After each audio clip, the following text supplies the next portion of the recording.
Ambalmao awni nyantuma balom so madame Sisiara Mata Sisoko wana batantira kabo Atlanta États-Unis.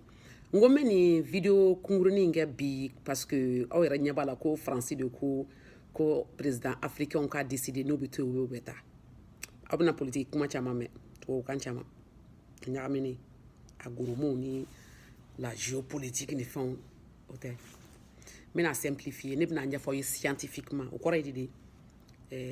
dɔnnikɛbaw sigira ka miiri ka kuma ka fɛnw jateminɛ diɲɛ na k'a lajɛ adamaden bɛ baara kɛ cogo di adamaden kunkolo zɛmɛ bɛ baara cogo min dusu bɛ baara cogo min hakili bɛ baara cogo min ne bɛ fɛ ka min yira aw la k'a fɔ mun de kama faransi kan ka taa mɛ n tɛna fɔ politiki kan na dɛ n bɛna fɔ siyansi kan de la adamaden yɛrɛ n'a jugu n'i y'an fari ta sisan fɛn o fɛn na b'a kɛ an b'a kɛ ni hakili de kunkolo zɛmɛ de bɛ mɔgɔ bila ka miiri sɔgɔ mɔgɔ tɛ miiri n'i bolo i tɛ miiri n'i sen parce que i bɛ se ka mɔgɔ sɔrɔ min bolo tigɛra a bɛ miiri a sen tigɛra a bɛ miiri kɔnɔnanuw bɛ bɔ a bɛ miiri tulo bɛ tigɛ a bɛ miiri fɛn caman bɛ tigɛ mɛ ni kunkolo zɛbɛn bɔra dɔrɔn i ka vie banna miiri banna i yɛrɛ ka ban donc adamaden yɛrɛ y'i kunkolo zɛbɛn de kunkolo zɛbɛn bɛ baara kɛ cogo di ni mɔgɔw bilala ko dɔw la situation dɔw kɔnɔ min a diyagoyalen tɛ i ka wuli dɔ bɛna d'i ma ala kama kunkolo zɛbɛn kisɛ dɔ de bɛ yen an b'a fɔ min ma ko neuron o b'i kunkolo kɔnɔ olu pour i ka se ka wuli ka baara kɛ ji dɔ de b'olu kɔnɔ a ji n'a bɔra a bɛ yɛlɛ muscle kan an b'a fɔ a bɛ muscle excité a bɛ fanga don a la ka wuli o de kama n'o bɛ marcher i bɛ se ka taama a bɛ komi ni mɔgɔ min paralyselen sisan sɔgɔ ni polio bɛ mɔgɔ min bɛ bana dɔ i bɛ se ka taama bu b'i la o muscle b'i la bu bɛ yen mais fasa o de tɛ kan ka se bu ma ka kuma a fɛ an b'a fɔ ma ko nerf nerf de tɛ se ka don ka ji d'a ma walasa a ka se ka wuli ka taama hakili fana ani dusu bɛ baara kɛ ɲɔgɔn fɛ ten de n'a yiral'i la k'a fɔ ko i ka jamana i fanga min b'i bolo ou bien ni sɔrɔdasi ou bien ni mɔgɔw yɛrɛ b'u yɛrɛ défense ta n'a yiral'i la déjà ko mɔgɔ dɔ de bɛ n'i dɛmɛ ala kama kunkolo zɛbɛn bɛ ji min bɔ o ji de bɛ jɔ parce que interneuron o bɛ komi neuron kunkolo zɛbɛn kisɛ fitinin de b'i kun kɔnɔ minnu fana bɛ komi mɔgɔ ni minnu bɛ kuma ni ɲɔgɔn cɛ donc n'a fɔra sisan ko dɔ bɛ n'i dɛmɛ olu b'u sigi de quoi a ka ɲi sa komi dɔ bɛna an dɛmɛ bɔ a ka ɲi an bɛ se k'an sigi an tɛ foyi kɛ mais tant que u b'a dɔn ko mɔgɔ tɛ yen k'u dɛmɛ u bɛ wuli k'u ɲɛɲini k'u débrouiller a bɛ komi n'i bɛ kan ka den lamɔ n'i ye fɛn bɛɛ kɛ den ye a tɛ se ka fɛn k'a yɛrɛ ye o mais n'i y'a to a bɛ to ka bin kungo kɔnɔ a bɛ bin a bɛ wuli a hakili de bɛ entraîner parce que ji min bɛ yen o ji de bɛ bɔ ka bɔ ka bɔ ka muscle baara ka kunkolo zɛbɛn baara ka to a ka miiri ka fɛɛrɛ sɔrɔ a yɛrɛ ye an bɛ kɔfɛ min na bi parce que faransi kɛlen k'an coloniser u y'a bila u hakili la k'an ka baara kɛ africain hakili kan an bɛ min kɛra an b'a fɔ ko la dépendance k'a yir'u la ko n'anw tɛ u tɛ se ka balo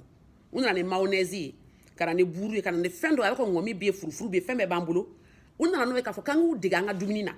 faso u tun b'an ka dumuni yɛrɛ bali a tɛ kɛ yɛrɛ u b'a sigi tabali ɲuman kan ka cɛ ɲumanninw k'a kɔnɔ ka kɛ alors k'a bɛɛ ye to ni basi dɔrɔn de k'an hakili ɲagami k'a yira n na k'a fɔ ni olu tɛ an tɛ balo an degera la tellement que n'u bɛ taa don min f'an bɛ kasi yala n'u taara an bɛ kɛ cogo di u mana don min don olu mana Afrique yɛrɛ don ma an kun bɛ yɔrɔ jumɛn an kun tɛ vi yan donc hali sini an bɛ vi ne bɛ fɛ ka min fɔ n kun tɛ fɛ ka video mɛ n bɛ fɛ ka kɛ rapidement k'a fɔ siyansi de y'a yira jamana o jamana ni jamana wɛrɛ de b'i baara k'i dɛmɛ i tɛ se ka taa ɲɛ jamana o jamana ni mɔgɔ de b'i sɔn i tɛ se ka taa ɲɛ e tila ka dugu jumɛn ko bɛ dɔn min na k'o bɛ kan ka taa ɲɛ n ko minnu bɛ dɔn olu bɛ kan ka taa ɲɛ munna minnu b'a di parce que olu bɛ kan ka ɲɛɲini u yɛrɛ ye an bɛ fɛ ka an débrouiller mɔgɔ kana an dɛmɛ o ka taa o la n'an tɔɔrɔla an binna an bɛ wuli an yɛrɛ parce que kunkolo zɛmɛ bɛ baara kɛ parce que an tɛ se ka si bɛɛ kɛ mɔgɔ de bɛ n'an dɛmɛ ala kama marifa dilanni kɛ o bɛɛ ye kunkolo zɛmɛ de ye parce que e ka jateminɛ marifa dilan yɔrɔ o char dilan o farafin tubabu bɛɛ de bɛ yen africain de tɛ yan anw tɛ kalan ni fɛnw kɛ yɔrɔ université la an bɛ miiri o bɛɛ bɛ se ka miiri mɔgɔ tɛ se ka miiri n'o y'a sɔrɔ mɔgɔ wɛrɛ de bɛ n'i dɛmɛ c'est pourquoi ne bɛ fɛ ka conseil min di africain ma bi an kan ka se ka an yɛrɛ ta an kan ka se ka an yɛrɛ débrouiller an kan ka se ka baara kɛ an yɛrɛ ye an kan ka se ka an yɛrɛ ka to dun an yɛrɛ ka basi an yɛrɛ ka pelu n'an ka rato a n'an ka furanna a n'an ka dabileni n'an ka jinibere fɛn caman b'an bolo min bɛ se ka jamana sigi déjà a ma se an ka mɔgɔ wɛrɛ ta pourquoi parce que kunkolo zɛbɛn cogoya de don mɔgɔ hakili tɛ se ka baara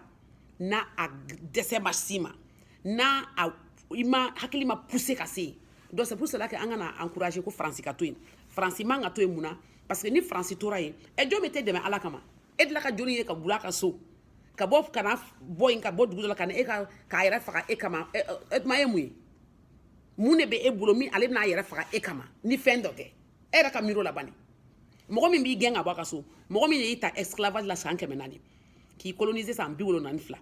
ka tila k'a fɔ k'a tɛ taa u b'u gɛn don min ka taa kɛ an faw b'u gɛn don min u kun tɛ fɛ ka taa o ala ka sanu ka di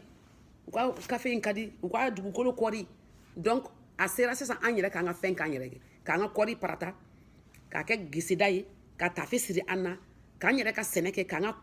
tiga dun k'an ka tigadɛgɛ dun an bɛ se ka taa ɲɛ o de la parce que kunkolo zɛbɛn baara cogoya de don mɔgɔ o mɔgɔ n'a fɔra k'i bɛ dépend mɔgɔ la mɔgɔ o mɔgɔ n'a fɔra ko mɔgɔ bɛ n'i dɛmɛ f'i ka sa i tɛ se ka wuli parce que kunkolo zɛbɛn yɛrɛ de bɛ ban ka baara kɛ komi n y'a fɔ acétylcholine o ye hormone de ye a bɛ komi ji b'i kunkolo kɔnɔ o ji de tɛ se ka bɔ tuguni parce que interneuron de kan k'a bɔ ni ɲɔgɔn ye olu b'a fɔ non dɔ bɛ na an dɛmɛ parce que adamaden hakili a bɛ information de ta a b'a lagɛ situation ye min ye de n'a ka nɔgɔ dɔ bɛ na an dɛmɛ o y'a bila hakili la i tɛ se ka wuli n'i kan ka i débrouiller i yɛrɛ ye i bɛ se ka wuli parce que c'est la science qui a démontré cela c'est pour cela ne b'a ɲini Afrique maliyɛnw bɛɛ fɛ africains bɛɛ fɛ Faransi ka tagali o ye diyagoya de et puis an bɛ kan ka problème fana kɛ min an bɛ kan ka fɛn wɛrɛ min kɛlɛ yan parce que an ka président africain dɔw t'o dɔn quoi parce que olu taara tubabukan fɔ la cheese ou bien fromage du yan fɛ avec les boissons françaises l'eau de parce que olu fɛnnen don quoi ou bien a fɔ cogo de u complexelen don quoi parce que olu fɛ a cɛ ka ɲi tubabukan don alors tu sais a bɛɛ nkalon i bɛ nkalon dɔ dɛ nkalon finfin to komi n y'a fɔ cogo min to ni basi valeur min b'a la ani buru bɛɛ ye kelen ye seulement buru cɛ ɲɛ k'a datugu nɔnɔ tɛ nɔnɔ de ya i y'a kɛ yawuru ko i y'a kɛ nɔnɔ kɛnɛ nɔnɔ kumu vitamine dɔ de b'a la o bɛɛ de ye fɛn kelen ye n'i ye juga ta sisan ani sɔ ale ni u ka sɔ ji ninnu a bɛɛ de ye kelen ye a forme dɔrɔn tigɛ la n'a buteli n'a fɛnw donc an bɛ se ka fɛn bɛɛ kɛ an yɛrɛ président dɔw b'an baara minnu t'o dɔn o de la an b'u kɛlɛ parce que u t'a dɔn ko mɔgɔ tɛ se ka mɔgɔ dɛmɛ parce que olu kɔni b'u diya u b'u ka sara ta miliyɔn damani u denw bɛ yaala la u bɛ don ka bɔ o diya kama olu tɛ fɛ fɛn wɛrɛ ka mago la quoi ni mɔgɔ b'i diya m'a fɔ aw ye ni mɔgɔ b'i diya kɛ i hakili yɛrɛ de b'i ban ka bɔ diya la c'est comme ni président min bɛ système kɔnɔ a bɛ kan ka profiter hali n'a ka d'a ye a tɛ se k'a kɛ parce que diya ka di mɔgɔ ye parce que adamaden wolola ka diya de ɲini n'i ye diya sɔrɔ i tɛ se ka foyi bila hali i bɛ se ka mɔgɔ faga kama parce que tout simplement i tɛ se k'i ka privilège perdu donc o fana ye adamaden faricogo ni hakili cogoya ye n bɛ fɛ ka min fɔ aw ye hakili bɛ baara ni hakili poussera de